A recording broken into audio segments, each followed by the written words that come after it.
So today we have a very special um, speaker leading us. Jared Morningstar is an amazing, multi-talented man, and he's leading us today on the subject of process and Neoplatonic theologies. The subtitle he's given it is Panentheism, Theodicy, and Ecology. Jared is an independent scholar who lives in Madison, Wisconsin. He also works with us in Cobb Institute, which I'll speak to in just a moment.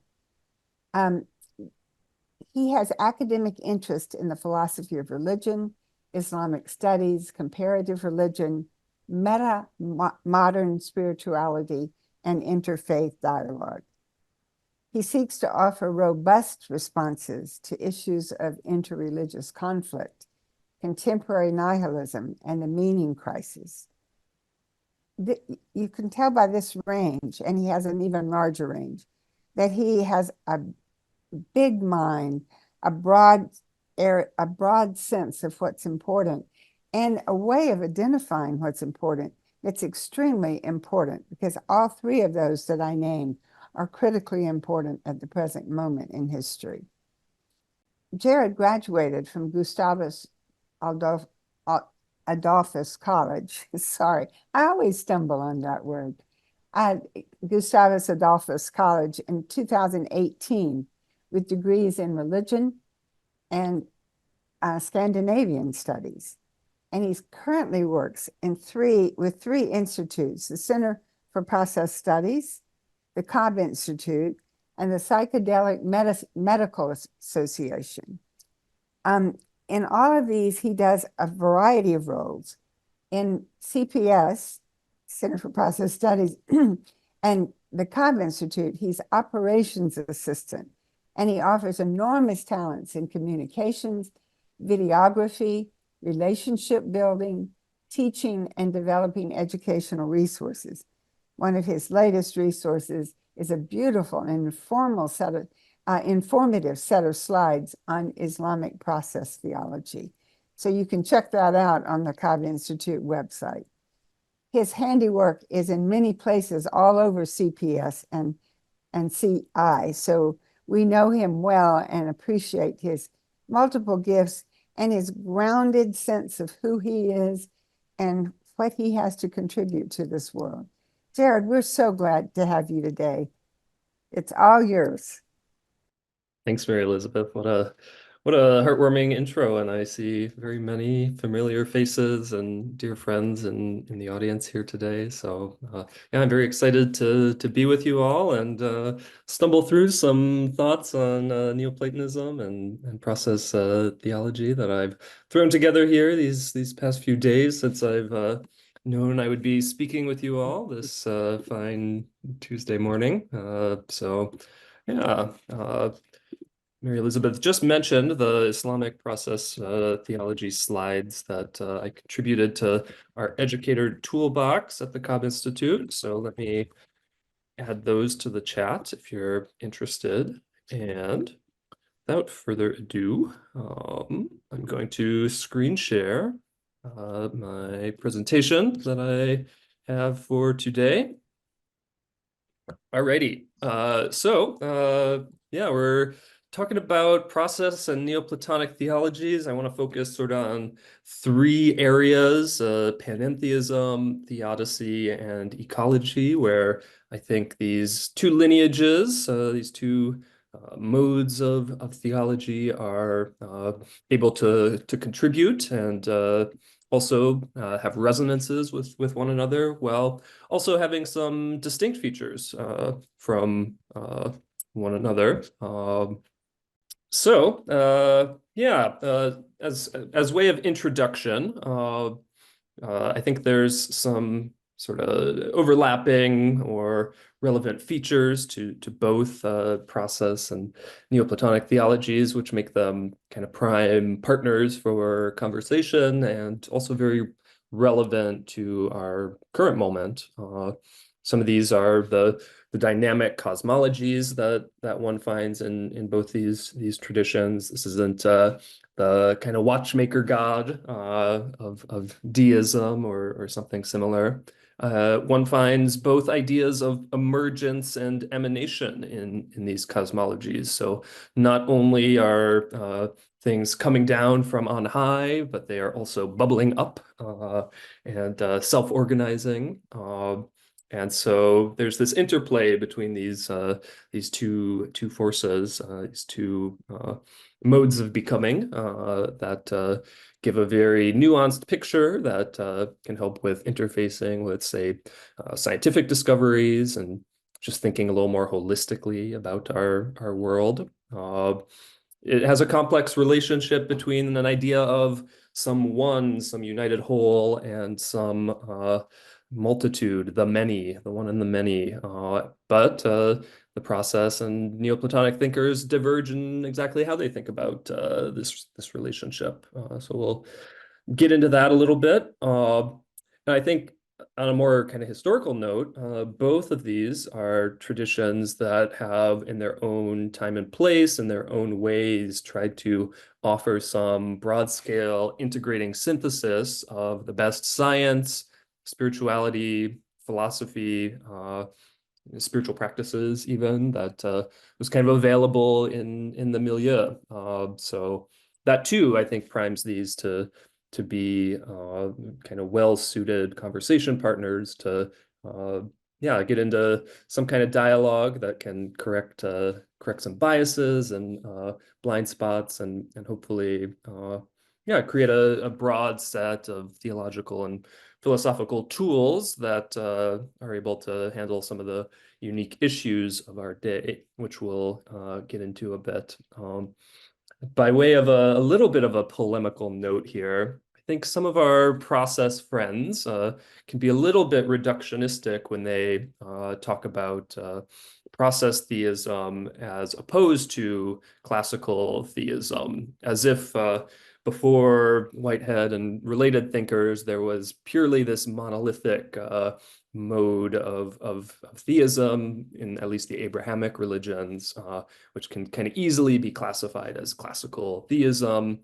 Here, this is often presented as God and world very separate, a focus on coercive divine power flowing unilaterally from God as omnipotent agent to the world, the cosmos, as truly just a passive substance upon which the divine will can act. And that's really not what one finds in these Neoplatonic theologies. There's some ways that critique can be made, but on the whole, it doesn't map very well. Yet, this was a very mainstream mode of theology in all of the Abrahamic faiths, Christianity, Islam, Judaism, certainly exemplified in major figures that we'd be familiar with. Someone like Dionysius, the Areopagite in Christianity, up through Duns Scotus and more scholastic thinkers. There's strong Neoplatonic tendencies. One also sees in Islamic thinkers like Ibn Sina, Al-Farabi, Mullah Sadra, a whole lineage of Neoplatonic influenced theology that likewise can't be characterized as sort of a reductionistic classical theism where God and cosmos are opposed. Judaism, one finds figures like Philo of Alexandria, Maimonides. These are all very sophisticated thinkers, and in different ways, one finds these aspects of theology we're talking about here, this dynamic cosmology, a complex relationship between the one and the many. So I would urge some of my intellectual colleagues here to be a little more fine-grained and nuanced with characterizations such as classical theism. What exact traditions and thinkers one identifying with such a term, and what are the features of those theologies? Because a lot of the ways that classical theism is defined that I see is distinct from at least these Neoplatonic theologians. And on the other hand, in sort of non-process contemporary theological communities, classical theism is used as a positive sort of determination. I think of theologians like the Eastern Orthodox David Bentley Hart, who would absolutely identify with classical theism and would see that as a positive, but he would consider its exemplars to be these sorts of Neoplatonic theologians, someone like Maximus the Confessor or Gregory of Palamas in his own Eastern Orthodox tradition. Meister Eckhart certainly can be placed in this Neoplatonic lineage as well. So here the mystics are certainly front and center. So, all right, let's get into a little bit of the history, the nitty-gritty here. So we got this guy, Plotinus, a Greek philosopher, metaphysician, lived in the 3rd century Common Era, and he's by many considered the kind of founding thinker of the Neoplatonic movement. But I mean, even in the name, you hear Neoplatonic. Well, this is some kind of Platonist inspired philosophical tradition. So certainly he's drawing from the Platonic tradition, as well as the Aristotelian tradition, and from the other kind of strands of culture and thought in the kind of ancient Greek context here. So there's aspects of Stoicism and Epicureanism, all kind of integrated into the Neoplatonic philosophy. It really is this kind of large scale spiritual, mystical, religious synthesis of all these different currents, the Pythagorean, all these different kind of aspects that were kind of alive in this context. And so that's what kind of makes it such a robust and kind of holistic philosophy. It's not just kind of metaphysics or just a spirituality or a cosmology or a science, but it has all these aspects, and they're kind of in a dynamic relationship with one another, interlinked in complex ways. So, nice quote from Whitehead here from Religion in the Making. He claims Christianity has always been a religion seeking a metaphysic. And I think that would be true for all the Abrahamic religions. They started as these revelations, these scriptural or revelation-based faith communities. And these revelations themselves don't have kind of any kind of systemic philosophy, cosmology in them. And so as intellectually sophisticated adherents of these traditions come along and wish to proselytize or explain their cosmologies and mythologies in more justifiable ways, they're looking for some kind of metaphysical system to be able to do that. And when these cultures encountered the Neoplatonic lineage, they found something really well suited to that task. So I have here at the bottom that Neoplatonism is the cultural cognitive grammar of Abrahamic philosophy, cosmology, mysticism, and spirituality. This is a point often made by cognitive scientist John Vervaeke at the University of Toronto, just looking at how influential and ingrained Neoplatonic modes of thinking have become for these major civilizational traditions, these Abrahamic religions. Anytime we talk about, say, a higher truth, we are using a Neoplatonic language that metaphorically associates height with greater value, greater substance, greater complexity, something like that. So there's all sorts of ways that even without realizing it, we've inherited, and these traditions continue to kind of speak through us, even in these subtle ways. But I don't see yet all that much engagement between our process thinkers and some of these Neoplatonic theologians, which is too bad. I think there's a lot of value that we can gain here. And there's certainly exceptions to that. I think of Catherine Keller's engagement with Nicholas of Cusa as definitely exemplifying some of this cross-fertilization and such. And certainly that's been a very valuable engagement there. So Neoplatonism deep. It's deep in our traditions here. And I think Whitehead's process metaphysic has also tried to fill this role in a more contemporary context of giving a religion such as Christianity a real kind of metaphysic to give self-explanation and provide a basis for theological thinking. So yeah, let's do some metaphysical mashing and remixing here and see what fruits can come from those labors. So yeah, let's get into some of these Neoplatonic cosmologies a little bit. They're a little arcane, so I'm guessing for some this will be newer material, and it'll be interesting how these kind of line up or have some tension with some of these process cosmologies you may be more familiar with.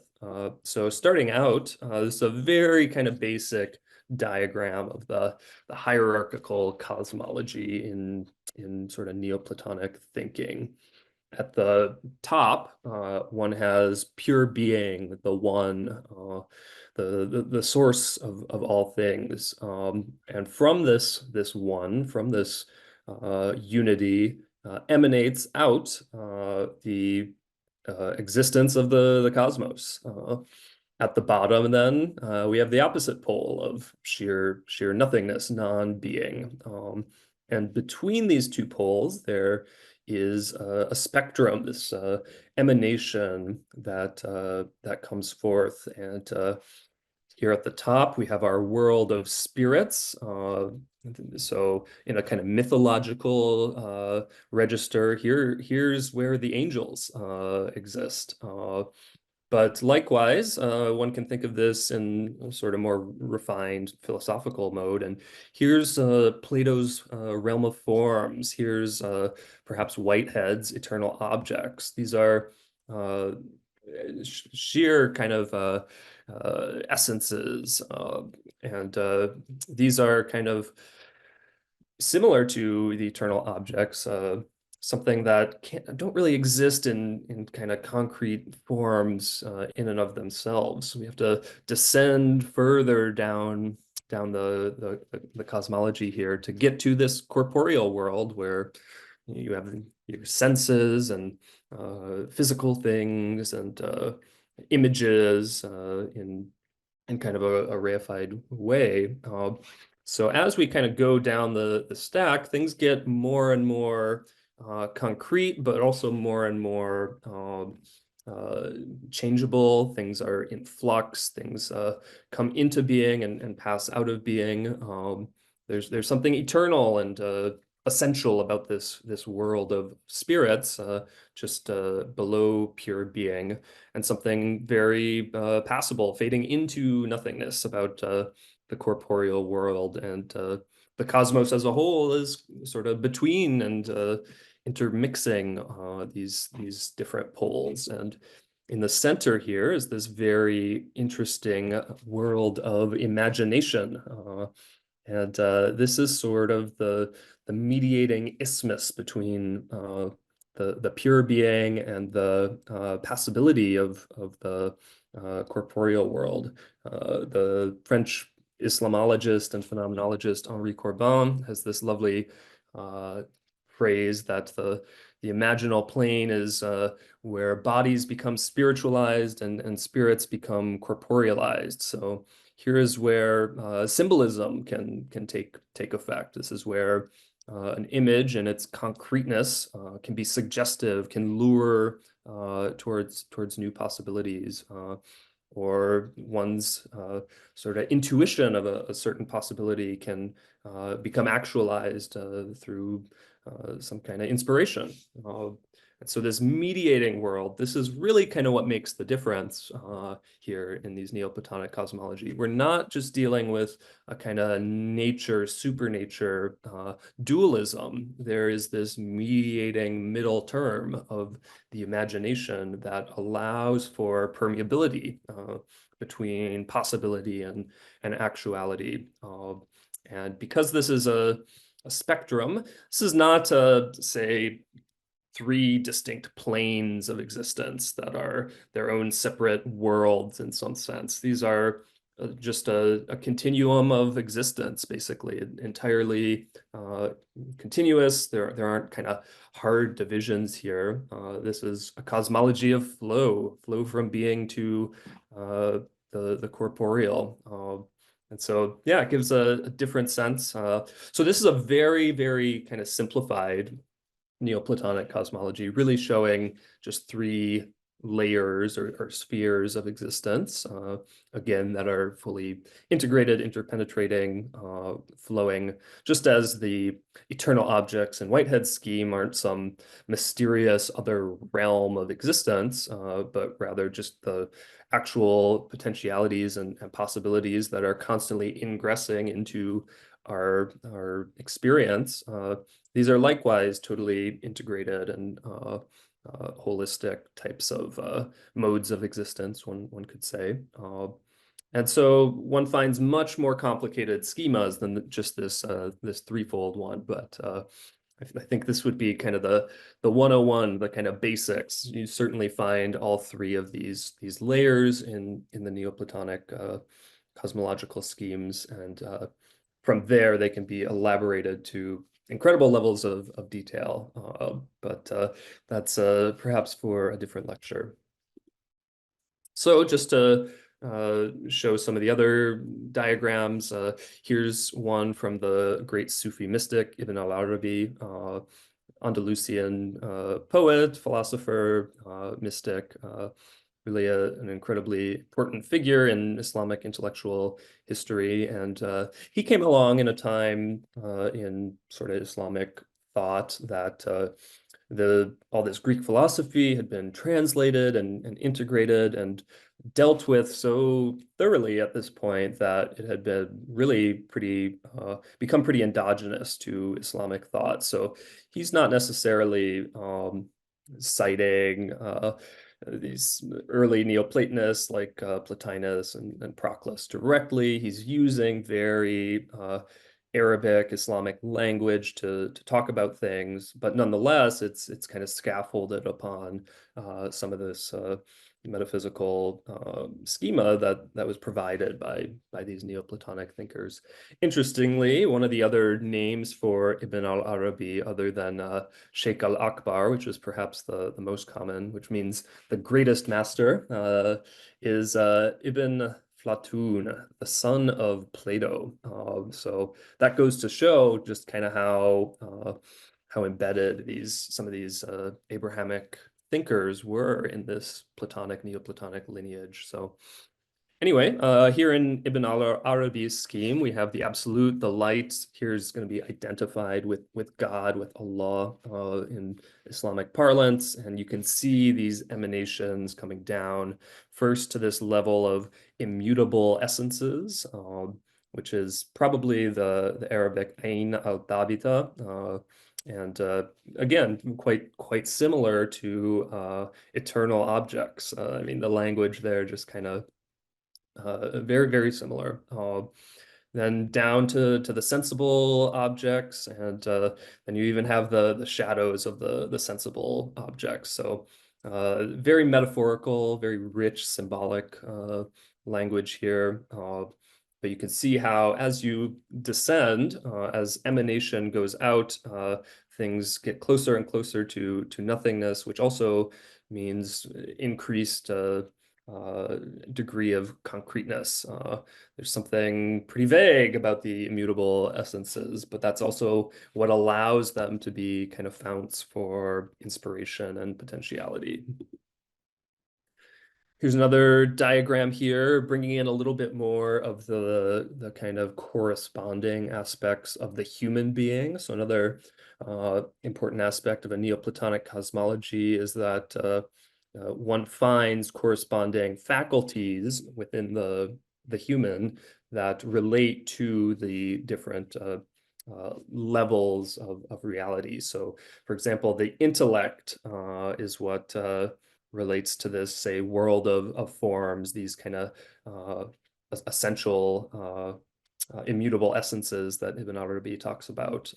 Then we have the faculty of imagination that corresponds to this middle realm here identified with the soul.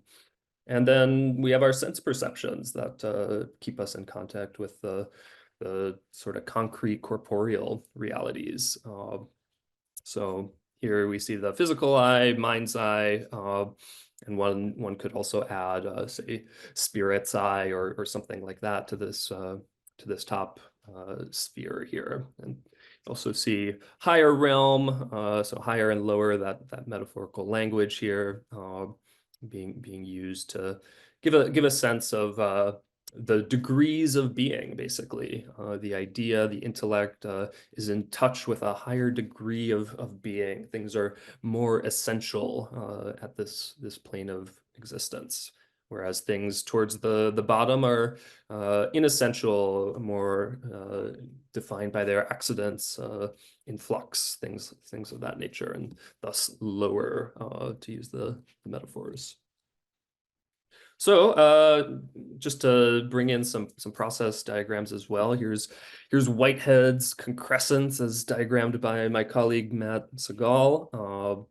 And we see some similar features here, but some distinct sort of aspects. One thing that makes the Whiteheadian process ontology a little different from some of these Neoplatonist modes of cosmology is that there seems to be a greater degree of what I would call horizontal causality. So the actual occasion is prehending the immediate past, composed of all other actual occasions in which it is in relation, and that is what is integrated into its concrescence as the kind of initial datum that then has this subjective aim and is transmutated in all these various ways that then allow a new superject to take form and create some novel occasion. So there is an aspect that could be identified with emanation here, and that's this ingression of the eternal objects, these pure potentialities. And this is also a part of the process of concrescence where the valuation really comes in and allows for novelty to enter in. So it's not purely this kind of physical causation entirely without this prehension of possibility and value. So that maps a bit to the Neoplatonic cosmology for sure in terms of emanation, but the emphasis of in concrescence, these actual occasions prehend other actual occasions, and that's kind of what gives the basic material for becoming definitely a different emphasis, and there's some real effects that can come from that. And likewise, in a more Neoplatonic system, focusing more on the emanation also gives a somewhat different flavor that has some different utilities, different moods as a result. Here's another diagram of concrescence. I think this one's by my friend Doug Scott, I believe, and really, really beautiful. You can see how he's bringing in the physical and mental poles here, and the eternal objects as well. Spiritual vortex, beautiful, beautiful term. So yeah, you can see both the emanation in these eternal objects coming in, these potentialities and possibilities ingressing. There's all kinds of intricate processes that happen here. But likewise, the novelty, the process of a new actuality coming into being here really involves this prehension of the past occasions, and then the new moment of being, coming about. And so there's something very, very emergent, very naturalistic about the process cosmology, and that's absolutely part of what makes it very appealing to many different sensibilities of contemporary folks. So. All right, so to get into our three topics here, panentheism, theodicy, and ecology, I think we definitely see a panentheistic perspective in both process and Neoplatonic thinking. And here's some kind of ways that these thinkers, process and Neoplatonic, kind of think about the divine, ultimate reality, what have you, in a sort of panentheistic kind of way, where there's God is neither identical with the cosmos nor distinct from it. The universe is in God, and likewise God is in the universe. But this is not pantheism, in that in both of these systems there is something transcendent. There's something more to divinity than just what is contained or disclosed or exemplified in any given moment of actuality. And that's exactly what allows for the dynamic adventure to always continue. There's always this divine lure that is bringing about new possibilities, encouraging new degrees of intensity and harmony in novel contexts, or emanating all new different forms of the divine, and coming into new relationship with between them, basically. So following Whitehead, many process theists will talk about the primordial and the consequent natures of God. This similarly is balancing a sort of eternal and a relational aspect of the divine. Tom Ord speaks of God's experience essence binate. So God's essence is unchanging. God is always going to be love. For example, there is not a universe or a possible future where God is not still love. But how God experiences actuality moment to moment is deeply relational and in constant flux, because the actuality itself is in constant flux. And so here we have actually two different forms of perfection. So not only do we have sort of perfection in a sense of changelessness and impassibility, but we also have a related form of perfection that is kind of the flip side of the coin. God is perfectly in relation with actuality, perfectly responsive, and in this sense is most passable, most changing. We find some of these same kind of balances in Neoplatonic thought, but it's done in a different way than it is in process. It's done in a more hierarchical way. So, for example, in sort of Plotinus's thought, one has the one, which is at the top of this hierarchy of being, and then one has the first emanation, the first intellect, and the one itself is sort of eternal, unchanging, all these kind of classic attributes that we might associate with classical theism. And the first intellect, though, this is from whence all creation comes. This is the kind of active and relational aspect of the divine, which is also the highest and first creation of the divine. But here, instead of two natures of God, as in Whitehead and Ord here, which are sort of co-ultimate or co-essential, we do see that the sort of changeless eternal aspect of the one is prior ontologically and cosmologically to this creative relational aspect. And so this is definitely a point of disagreement between these two kinds of theology, but I think it's a productive one. I think getting into this a little more would be very interesting and fruitful. At the bottom here, I have two sort of examples of how this kind of Neoplatonic theology has come into particular traditions. So in the Eastern Orthodox Church, we find a distinction between God's essence and God's energies. And this is very similar. The essence is this unchanging aspect, eternal, fundamental, the ground of being and such. The energies are these relational, responsive aspects of God, the will and such. In Islamic thinking, similarly, we have a distinction between the divine nature, that, and the attributes, sifat. And likewise, the attributes are relational, the essence is eternal. There's been all kinds of debate throughout Islamic intellectual history about the relationship between the essence and attributes, and different thinkers land differently on this question. I find the Neoplatonic influenced Sufi and Shi'i thinkers to be most sophisticated in this question, drawing upon the kinds of metaphysics and cosmologies we're talking about here, where the attributes are they're not the same as the essence, they're not identical, but they're also not wholly distinct or other. They are sort of a natural extension of the essence into a more individuated form.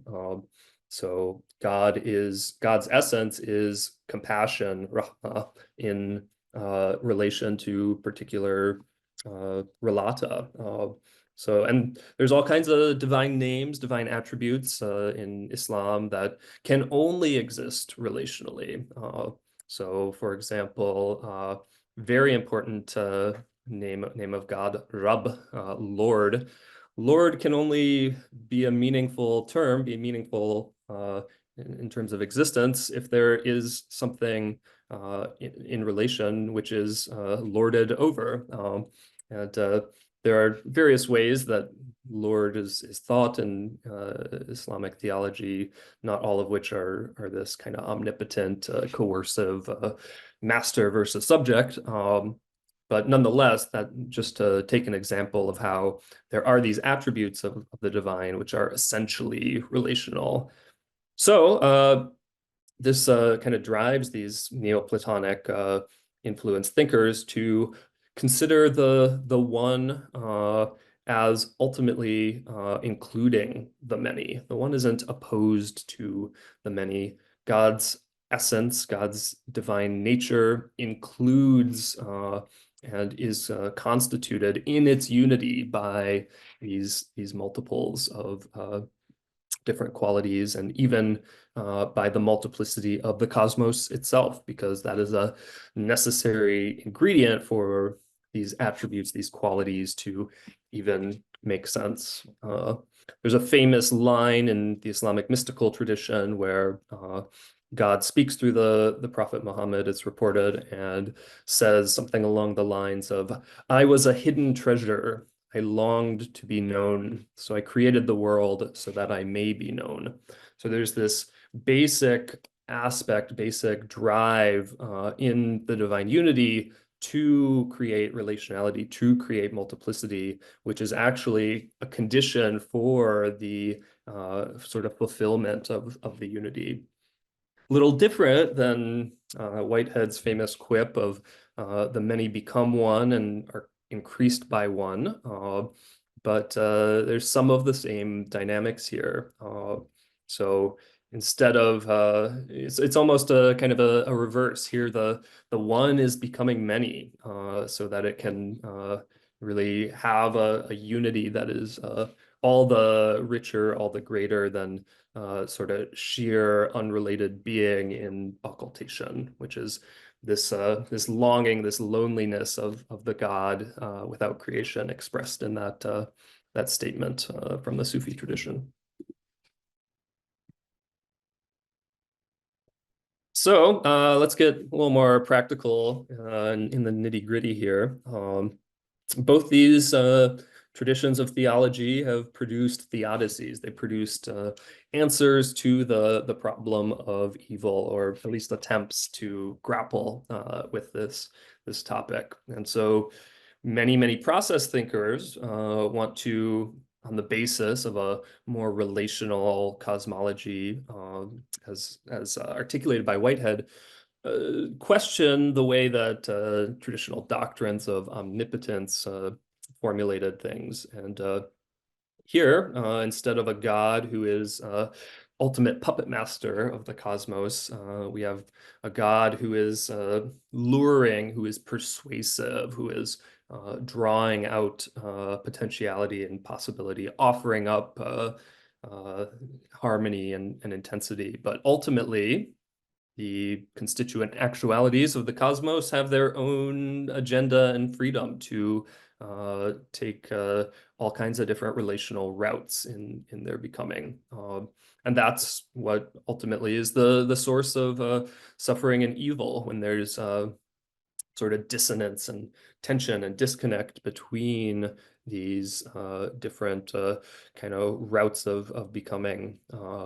When the wolf needs to eat, but the sheep would kind of like to live. There's this basic tension between the modes of becoming there, and that's kind of an inherent nature of a cosmos of multiplicity.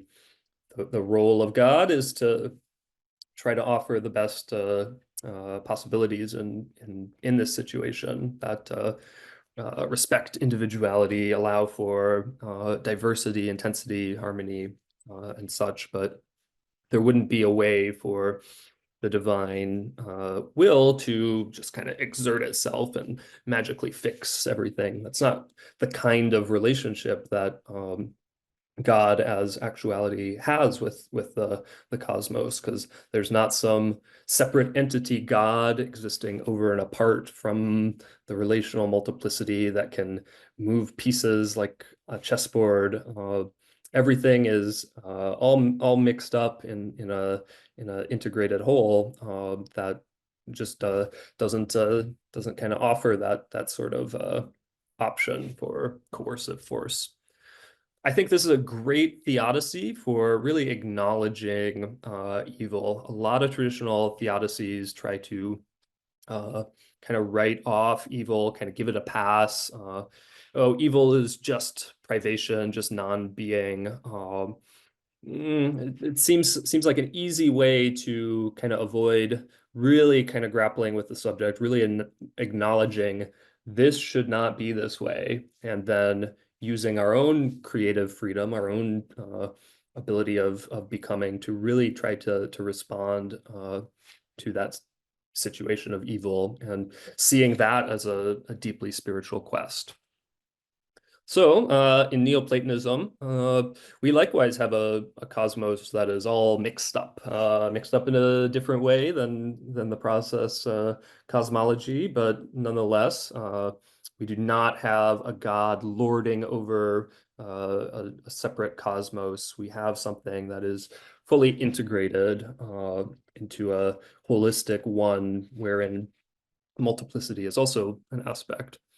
I like to think of this using the metaphor of the body, especially because the Neoplatonic cosmology says, as above, so below. We find within the human being the same faculties and levels corresponding to the macrocosm of the cosmos. So let's say, for the sake of example, that I am God.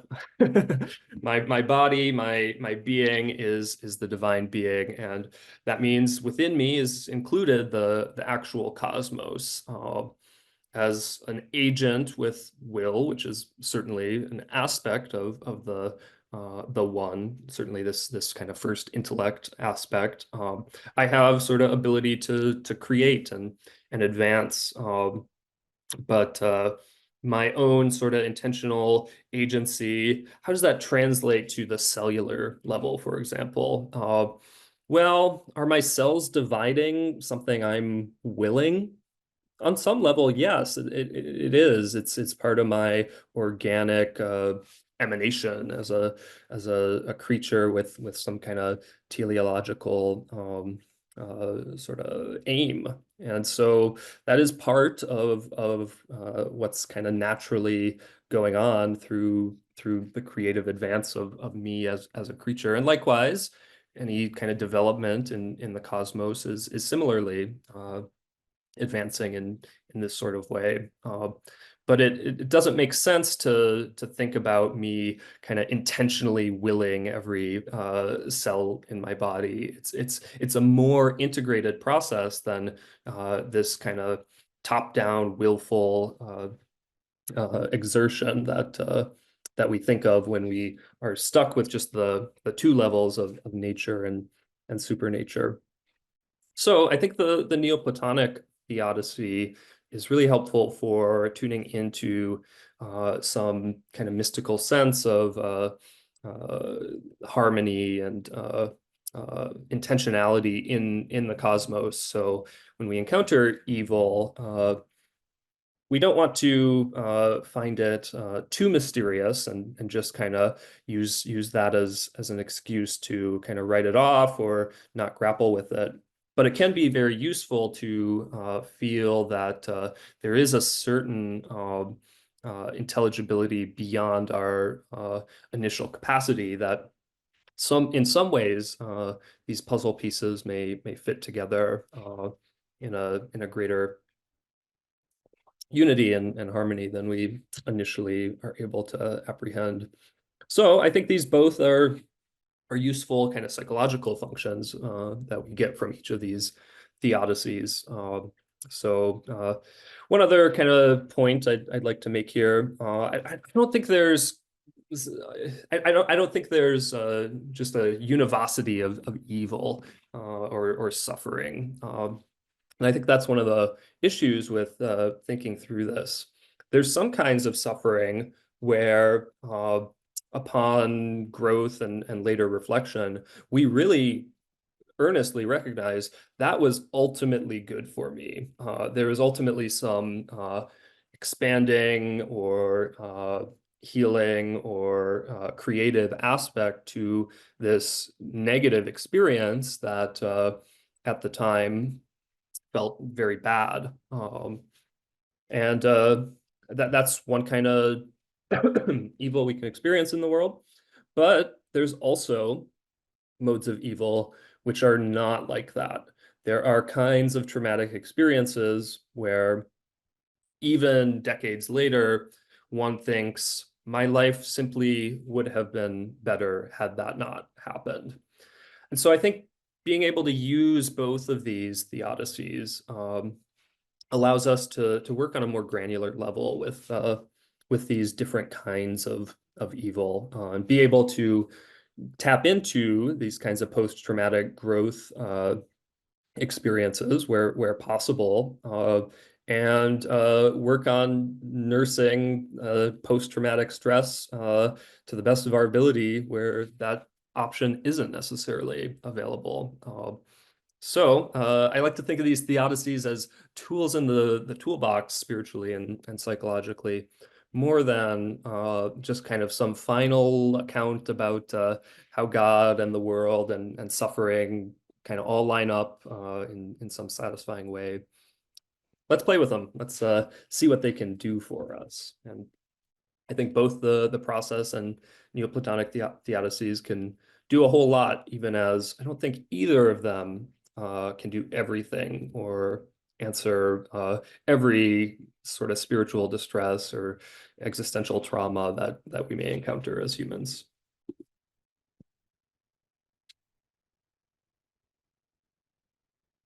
All right, on to my last point here, ecology. Ecological civilization. This is probably where we want to be going as human beings. And so I think certainly we're in this group familiar with how process can contribute to this end. But I think the Neoplatonists have a lot to offer as well. So just to go through this a little quickly. I think one of the insights we gain from the process way of thinking is that the human is not distinct from nature, but exemplifies nature. I know my colleague Andrew Davis is really great at hammering home this point. I think you can get this from a Neoplatonic perspective as well. Certainly, I've been talking about how the microcosm of the human being and the macrocosm of the universe itself have this kind of mirroring aspect to them in the Neoplatonic cosmology. So I think we can get some of this insight from both of them, but I think the process perspective is especially strong here, showing how these kind of basic dynamics of becoming and relationship are what allows this higher order society, these reified modes of concrescence that one finds in human consciousness come about, and how our own perceptions, whether in this kind of mode of symbolic reference or causal efficacy, are totally a natural feature of basic ontology. Our own modes of prehension come about from these much more basic primordial modes of prehension. So there isn't this bifurcation of nature as Whitehead calls it. So especially in the context of dealing with contemporary science, I think the process perspective is all the more robust on this point. We can also broaden the field of value with the process perspective, get de-anthropocentric, look at all these other kinds of value and modes of existence that exist ecologically, and see them as another mode of achieving creative harmony, intensity in this process relational cosmos. And hopefully from there we can and strive to be in better relationship, more harmonious relationship with these other creatures, these other actualities, and learn from them rather than trying to merely dominate them and extract value. I think the Neoplatonic perspective may kind of have the flip side of the coin value here, and emphasize some unique role and unique value of the human, which can be harder to get to in some ways from a process perspective. Though, if we're taking a broader definition of who counts as a process thinker, and we include someone like Pierre Teilhard de Chardin, I think he and his omega point theology are able to do some of this as well. So there's something unique about human beings in most Neoplatonic schemes. Whereas it's true that actuality as such kind of has this characteristic of this leveled ontology, this spectrum of being. At least I'll take the Sufi sort of anthropology as an example here. The human being seems to have a unique capacity to harmonize the full spectrum of divine qualities, to really have this kind of whole this whole gamut, this whole spectrum of this ontology really crystallize in a particular being in a way that say the termite might not. The way the termite is able to engage with the intellect, which corresponds to this realm of immutable essences, is not identical with how the human being is able to do this. And the human being is able to have this journey of spiritual ascent. We are fully material, corporeal beings in touch with nothingness, passible, all this. But we may tune into these divine qualities, and we may come to embody them in Ibn Arabi's typology, by embodying the sort of ideal harmony of the divine qualities, which are always sort of theophanically manifesting in the cosmos. The mountain exists because it participates in the quality of God that is the majestic, the vast. But that's the mountain can't really significantly participate in the quality of God that is the compassionate. So what's unique about the human being is we can kind of access this whole array, this whole spectrum of divine qualities. So say the Sufi mystics. And by doing so, by spiritual exercise that allows us to embody these qualities and bring them into proper relation, it's sort of a mode of theosis. We become a mirror of the divine. We actualize the isomorphic structure between the cosmos and the human. And so there's probably an important ecological role that human beings themselves could play. We likely have some kind of sacred mission on this earth, and as opposed to some of these environmentalist orgs which wish for voluntary human extinction, perhaps we should lean all the deeper into investigating and hopefully embodying a unique role that human beings could bring to the biosphere. And I think thinking through the Neoplatonic cosmology and anthropology can be very helpful in those terms. So I think bringing the process perspective, this de-anthropocentrizing, this value multiplying mode of thought, and the Neoplatonic perspective, where the human being might have a unique exemplification of nature that it can bootstrap for identifying a sacred spiritual mission in the biosphere. Balancing these together, I think, sounds very promising for a kind of spiritualized ecological action and sort of renewed and purified mode of being and relating in our ecological civilization future. All right, that's what I got. I'm looking forward to